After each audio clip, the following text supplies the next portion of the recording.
हाँ छात्रगण शुभोदय।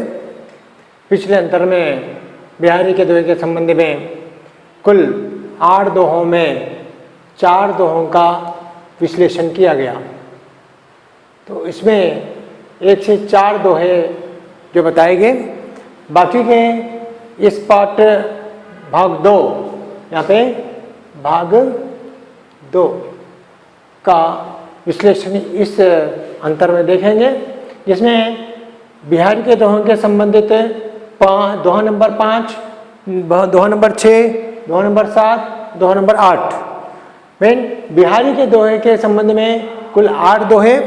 पिछले भाग 1 में आपको 4 दोहों का विश्लेषण किया गया और इस अंतर में भाग नंबर 2 के अंतर्गत दोहा नंबर 5, दोहा नंबर 6, दोहा नंबर 7, दोहा नंबर 8 इस प्रकार से दोहों का विश्लेषण देखा जाएगा। तो कवि का यहाँ पे परिचय मात्र आपने देखा है, ये कवि बिहारी के दोहों के संबंधी बिहारी जी किस प्रकार अपना जीवन परिचय ये इस प्रकार है। तो यहाँ पर आपको अति लघु आघातु अति अथर्व नदी कूप अने सुख सरु बाई। मैंने यहाँ पर कवि कहते हैं अति आघातु, अति का माने अधिक, अति का माने अधिक, और यहाँ पे अगाधु का अर्थ जो होता है, अगाधु का माने बहुत गहरा, अने अति अगाधु का माने बहुत गहरा। तो अति अथर्व, अवथर्व का मतलब है उथला, माने कम ने उतना अधिक गहरा ना होने वाला, गहरा ना होने वाला। तो इस प्रकार अति अगाधु अति अवथर्व, अवथर्व का माने उथला सा, माने ऊंचा ऊपर आने वाला, माने उतना गहरा ना होने वाला। अने नदी कुरूप, नदी का माने तो नदी है, नदी का जलाशय, ये पानी से भरा हुआ जो प्रवाहित होती है, आपने जो देखा है नदी पानी। कूप कुआं, कूप का माने कुआं, कुआं का माने बाउली। हाँ, और इसी तरह से सरु, सरु का माने तालाब, और इसी तरह से बाई, अने ये बाई का माने बोरिंग। तो इस प्रकार से क्या बताया गया, भिन्न भिन्न नदी के जलाशय के रूपांतर, जैसे नदी और नशे कुरूप अने कुआं और तालाब, इस तरह से भिन्न भिन्न ये जलाशय के कुछ उदाहरण बताए गए। ये सभी कोई ऊंचा होता है, बहुत गहराई में होता है, कभी कुछ जो होते हैं वो उथले होते हैं, उतने गहराई नहीं होते हैं, कितने इसका कोई महत्व नहीं। तो कवि का कहना है सौ ताको, माने उसी को, ताको सागरो जहां, माने सागरु का माने क्या होता है, सागरु का माने सागर, तालाब, यहाँ पे सागर का माने समंदर, समुद्र, अरे बहुत गहरा होना, जहां जाके प्यास बुझाई, माने जहां जिसके जलाशय के कारण नहीं कि प्यासे की प्यास बुझ जाती है, चाहे वो कुआं हो, चाहे वो सरु हो, अने तालाब हो, कहीं वो के या बाउली हो, या कुछ कोई गहरा कोई अने उथला हो, ये सभी से जिस किसी से भी वो अने अपनी प्यास को बुझा लेता है, प्यास वाले को अने सो माने उसी वो अने वह, सो मतलब उसको, ताको माने अने वही मानी जाती है सागर जहां, माने जहां वो स्थान उसको सागर समुद्र जैसा मानी जाती है। कवि का उद्देश्य है कि मनुष्य की आवश्यकता के अनुसार वो चाहे छोटा हो या बड़ा हो, जिसमें छोटी सा भी आवश्यकता उसका पूर्ण हो जाती है, यानी जरूरत पूरी हो जाती है, वो बड़ा महान माना जाता है ना।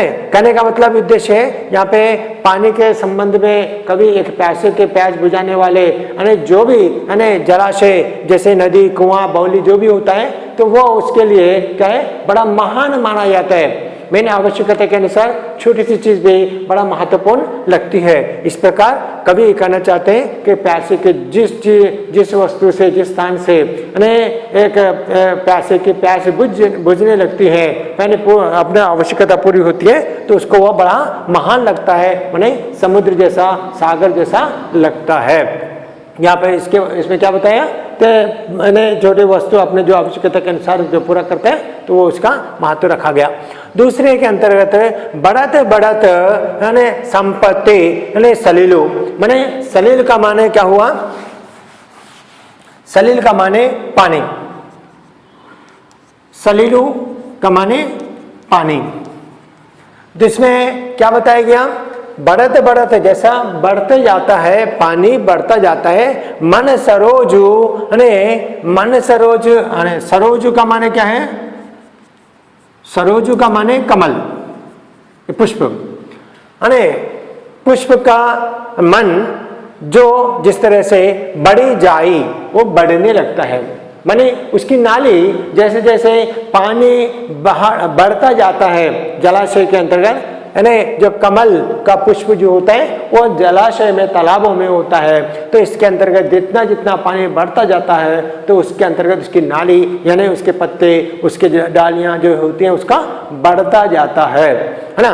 इसी प्रकार घटत घटत यानी सु ना फिरी, मैंने फिर से वो जैसा बढ़ता गया तो उसको नाली में बढ़ोतरी हो गई, नाल में, उसी प्रकार घटत घटत घटता जाता है, पानी घटता जाता है, सु न फिरी घटाई, फिर उसके अंतर्गत उतनी ही घटाई नहीं होती, कमी नहीं होती, ने बरु समूल ने कुन्ही लाई, माने समूल माने उसके अंतर्गत समूल का माने, समूल माने पूरा का पूरा,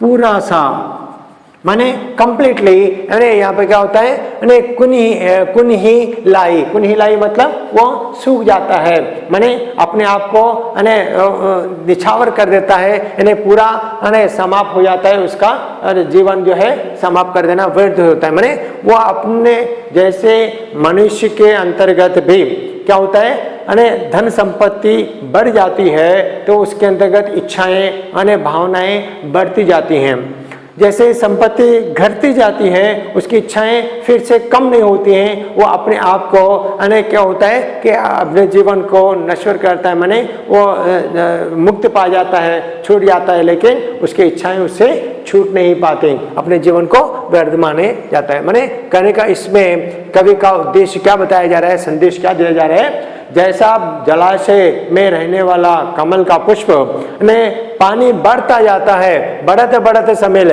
माने संपत्ति यानी पानी की संपत्ति, सलील की संपत्ति ने बढ़ती जाती है, पानी का जलाशय बढ़ता जाता है, तो मन सरोजु मैंने उसका मन में, माने सरोजु किसके मन में, सरोजु माने कमल के मन में भावनाएं जो बढ़ी जाई, भावनाएं मन में जो प्रेम की भावना वो बढ़ती जाती है, उसके अंदर इच्छाएं बढ़ती चली जाती हैं। अरे घटत घटत उसी प्रकार अगर यदि घट जाता है, घटत घटत सो न फिरे घटाई, जो बढ़ गया सो जब घटते चले जाता है तो उसके अंदर कोई यानी घटोतरी नहीं होती, यानी कमी नहीं होती इच्छाओं में, यानी घटे बरो समूल कुन्ही का, अंतिम में वो उसी प्रकार अपने जीवन को निछावर करने के लिए यानी मुरझाया जाता है, यानी उसके शिकार हो जाता है, मृत्यु के शिकार होता है, लेकिन वो अपनी इच्छाओं को कम करने का या अपनी बढ़ोतरी से यानी घटने का कोई आवश्यकता यहाँ पर मान्यता नहीं देती।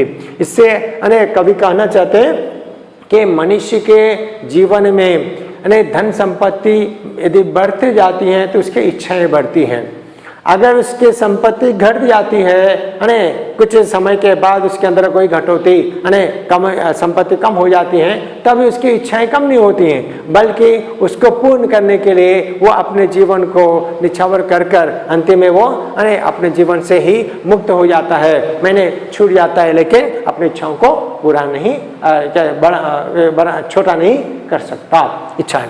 तो इसी प्रकार यहाँ पे मैंने के अपनी इच्छाओं को पानी के सलील से संपत्ति को सलील से पानी के साथ तुलना करते हुए और अपनी इच्छाओं को कमल के नाल से इसका तुलना की है। जिस प्रकार से पानी के बढ़ने पे कमल का नाल बढ़ता जाता है तो घटने से उसकी कमी नाल में कोई कमी नहीं होती, अंतिम में वो क्या होता है, समल कुन ही माने अपने आप से कुंचित होकर मुरझाए जाकर अंतिम में वो मृत्यु के शिकार हो जाता है, लेकिन उसमें कोई नाले में कमी नहीं होती। लास्ट में नहीं, समय समय सुंदर सबई, यहाँ पर कवि ने अच्छे भाव उद्देश्य को बताया। समय समय वक्त के समय के अनुसार सुंदर सबई, सभी सुंदर लगते हैं। मीन सृष्टिकर्ता ने जो भगवान ने जो सृष्टि की है, ये सृष्टि के अंतर्गत कोई बुराई कोई अच्छाई यानी कि सुंदर या कोई कुरूप ऐसा नहीं बनाया, बल्कि हर एक के अंतर्गत कुछ अच्छी खूबी होती है, मान्यता होती है। रूप कुरूप ना हो कोई, मीन जैसे बताया रूप वाला माने सुंदर वाला। रूप का अर्थ क्या हुआ है? रूप एक तो आकार बताते हैं, इसको साकार में बताएं यानी कि सुंदर होता है, संदर्भ के अनुसार इसको ऐसा बताया गया सुंदर। कुरूप का माने क्या हुआ है? इसका विलोम ही कुरूप होता है, रूप का कुरूप होता है मैंने असुंदर। नहीं तो मनुष्य के जीवन में भगवान ने मैंने समाज के अंतर्गत जो वस्तु को सृष्टि को बनाया है, इसमें कुछ को आदर सुंदरता और कुछ को असुंदरता माने ऐसा नहीं बनाया, बल्कि सबके समय के अनुसार कुरूप भी कोई महत्व रखता है और रूप वाला भी सुंदर वाला भी कोई महत्व रखता है। समय समय सुंदर सबई, सबको सबकी मान्यता है। सुंदरता माने विशेषता, अच्छाई खूबसूरती है। सब कुरूप ना कोई इसमें अंतर्गत कोई रूप वाला कोई कुरूप वाला कोई नहीं है। सृष्टिकर्ता ने जो सृष्टि की है उसमें रूप वाला माने सुंदर वाला, कुरूप वाला असुंदर वाला कोई नहीं है। मैं हर एक समय के अनुसार सुंदर ही माना जाता है। सबई माने सभी भी सुंदर है, कब? समय समय के अनुसार, मैंने वक्त के समय के अनुसार वो मान्यता है। जैसे बताया मन की रुचि जिताई, मनुष्य के अंतर्गत कोई इच्छाएं अभिलाषाएं कामनाएं होती हैं, अपने मन की इच्छाएं जिस वस्तु पर पड़ती हैं है ना, तो वो उसको बहुत आकर्षित होती हैं। जैसे बताया तिथि तेति, तिथि माने वो वाली जितनी ही माने तेति उतनी रुचि होई। माने कहा जाता है एक व्यक्ति ने एक वस्तु को देखकर इसको नफरत करने लगता है, छोड़ देता है, मैंने उसको अच्छा नहीं लगता है, सुंदर माना जाता है, लेकिन उसी वाली वस्तु को कोई आकर उसको इतनी मान्यता देता है जितना वो जिससे वो प्रेम करता है, वो पसंद आती है, तो वो उसको लेना चाहता है। तो कहने का उद्देश्य है मन की रुचि जीतई, मैंने जितना वस्तु पर अपनी रुचि होती है, रुचि का माने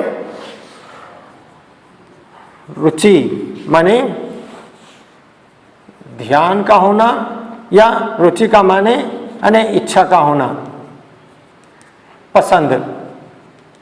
हाँ जैसे देखिए रुचि पसंद का होना, यहाँ पे संदर्भ बताया मन की रुचि जितनी जितनी मन पर उसका प्रभाव पड़ता है, इसका इंटरेस्ट होता है, मैंने उसकी इच्छा होती है, तेती उतनी ही, तेती मैंने वो वाला विषय उतनी ही रुचि होए, उसको उतना अरुचि माने अच्छा लगती है। जिस वस्तु को जो व्यक्ति जिसको पसंद करता है वो उसको उतना ही आकर्षित होती है, जिसको जो आकर्षित जिससे वो आकर्षित होता है वो उसको उतना ही पसंद आता है।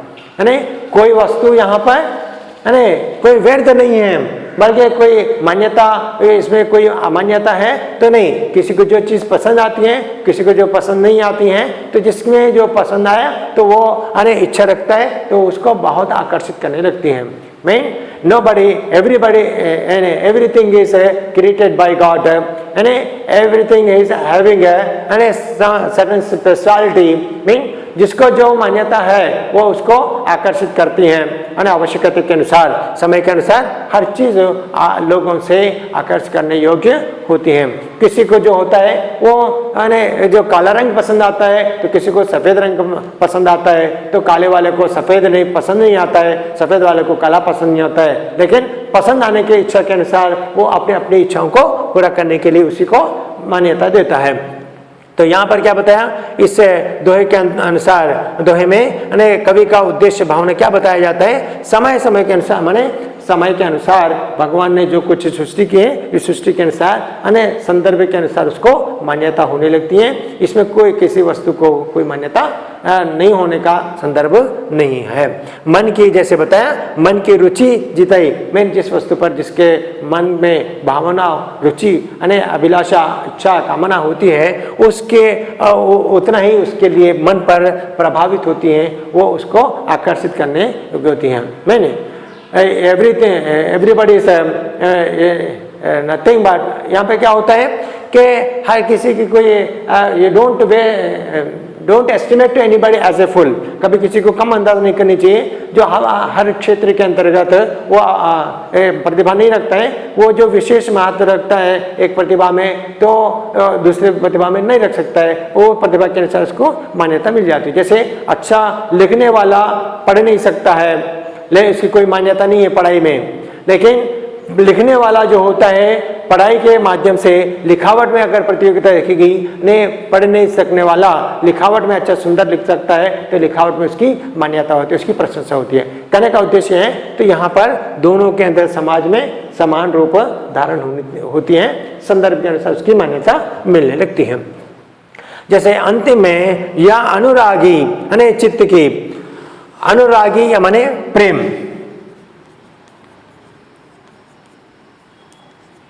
अनुरागी का मतलब है प्रेम की भावना जो होती है। यह अनुरागी माने, या का माने यह, है ना। अनुरागी चित्त का माने हृदय, चित्त का माने हृदय यानी मन। हाँ, चित्त की गति समुझाए नहीं कोई, इसकी गति को, स्थिति, गति का माने स्थिति, गति माने स्थिति यानी स्थान, यानी के महत्व को कोई नहीं जानता, समझा ही नहीं कोई नहीं समझ सकता। यहाँ पे दोहों के अंतर्गत क्या बताया जाता है, यहाँ पे ब्रज भाषा में लिखी गई भावना है। तो इसमें पहली वाली पंक्ति क्या बताया गया, या अनुरागी चित्त की, ये प्रेम के हृदय वाले, प्रेम हृदय वाली की भावना को, अरे चित्त के हृदय को, भावना को गति समझाई नहीं कोई, उसकी स्थिति, उसका स्थान, उसका महत्व कोई नहीं समझ सकता। जैसे बताए, ज्यों ज्यों बोढ़ई, मैंने जैसे जैसे, ज्यों का माने जैसे, ज्यों माने जैसे, नहीं ज्यों ज्यों का माने जैसे जैसे, बूढ़ई माने उसके अंदर निमग्न हो जाता है, माने आकर्षित हो जाता है। श्याम रंग माने जैसे श्याम रंग का मतलब है श्यामल रंग वाला जो श्री कृष्ण भगवान है। श्री कृष्ण भगवान के भक्ति के अंतर्गत जो कृष्ण के भक्त जो लीन हो जाते हैं, सम्मिलित हो जाते हैं। लीन होना, बूढ़ई का माने यहाँ पर सम्मिलित हो जाने का रूप है मिल जाना, सम्मिलित हो जाना, नहीं जुड़ जाना, नहीं मिल जाना, इसमें डूबे जाते हैं, नहीं बूढ़ाई का माने डूब जाना के रूप भी हो सकता है संदर्भ के अनुसार। त्यों त्यों, उसी प्रकार, वैसे वैसे ही, यहाँ पे जैसे जैसे, तो यहाँ पे वैसे वैसे, वैसे ही। उज्ज्वल होय, यहाँ पे उज्ज्वल का अर्थ क्या बताया गया, उज्ज्वल का माने प्रकाशित हो जाना, प्रकाशित हो जाना, माने उसमें उजियालाता होता है, उसमें आनंद का रूप होता है, उसमें परिवर्तन रूप हो जाता है।